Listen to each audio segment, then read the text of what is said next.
Scream was cool. Then Scream 2 started to get a little annoying.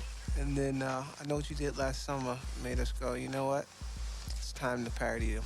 A spoof of a satire, that's what I like to say, because Scream was definitely a satire, and that made a big challenge for us, because I would say to the guys, they already told that joke.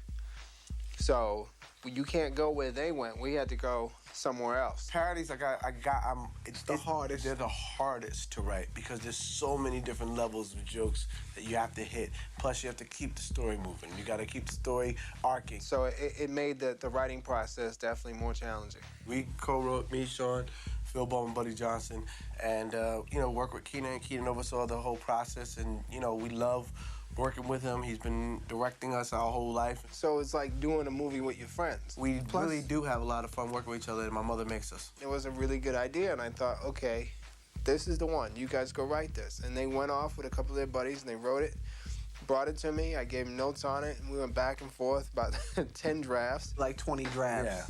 Yeah. And even after the studio greenlit it, I said, okay, let's go back to it. And then after you get all the references in terms of the horror film, you have to go to pop culture and find out what's funny about pop culture. You do it in layers. And then you go, who's the characters and what's funny about them.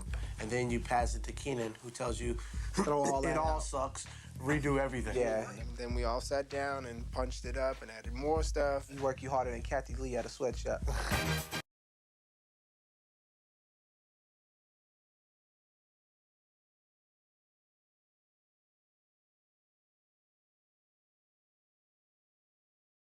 Movie that you've seen so far? Urban Legends. The Blair Witch Project. And I Know What You Did Last Summer. It's just like put some young teens in a movie, let them show their tits and get killed. And then, that's your horror film for the 90s.